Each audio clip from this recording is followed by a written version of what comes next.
Alright, now I'm going to start to trim. I've got my piece centered, I've got it secured to the wheel head. Now if I start to spin it quickly, it's not going to go anywhere.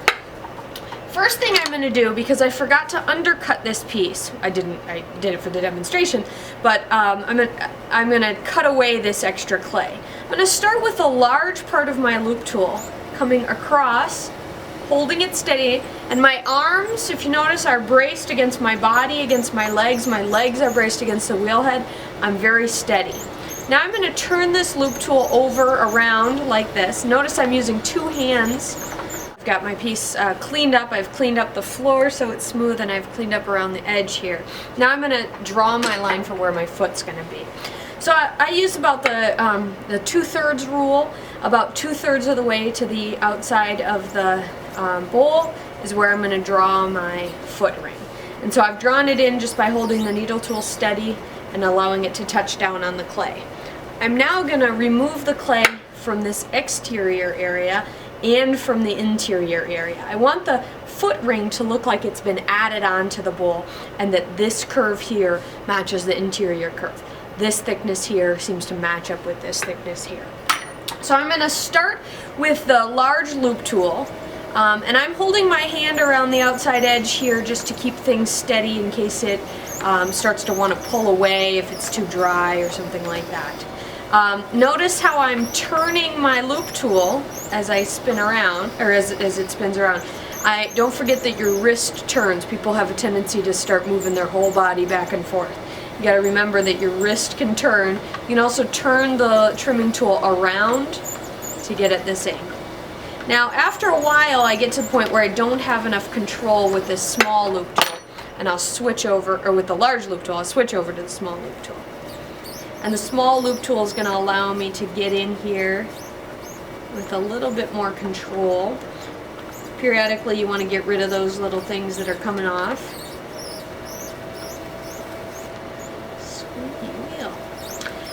So I'm trying to match that interior curve with the exterior curve. I'm also going to get my head down real low here so I can tell which way or I can see what it looks like from the side. Lots of times we get ourselves above the clay and we're looking straight down on it, and it looks round, but I can't tell what it looks like from the side. So I need to get my eyes down there so I can tell. I've got the exterior done. I'm going to start on the interior. I'm going to start by holding the point, the corner of this trimming tool in there. If I start with just the flat edge, I can't take away as much clay as quickly, so I like to start with that corner so I'm not sort of sitting here forever, never really getting anywhere. After a while, if you don't like the look of the swirl in the interior, you can get back in there with that loop tool. If you like the look of the swirl, you can leave it, or you can scrape it away and get it thinned out and then come back and do it again. So it's hard to tell how thick your floor is without some practice. One method you can use is you can give it a little push, and if it starts to sag, you know it's too thin. Unfortunately, that means it's already too thin. So really getting some practice with it, you can always take it off and check. You've got to center it again if you do that, but you can do that. Right here on this edge, I tend to get a little bit of clay that sticks up. It sticks up as I'm trimming because I've cut into the side and I've pushed some of that up. So it's a good idea to come in at a 45-degree angle on both the interior and exterior corner of that foot ring. And you can also come in with your fingers, with the loop tool kind of rounding around here, and even with a rib, which I'll show in just a moment. There's a lot of different foot ring types, and you can look at other people's pots, things you see in the store, things you see in pictures and things like that, to get a sense of what sort of foot ring shape you'd like and would work best for your piece. So I'm going to come in with my silicone rib here, and I'm just going to smooth out some of these throwing lines. It's entirely optional if you want to do that or not.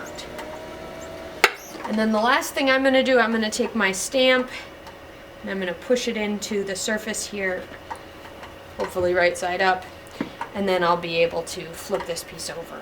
Now I should feel the wall thickness through here and get a sense of whether that's in good shape. I knocked this piece off the wheel earlier, so I'm going to use this as a demonstration piece to cut in half.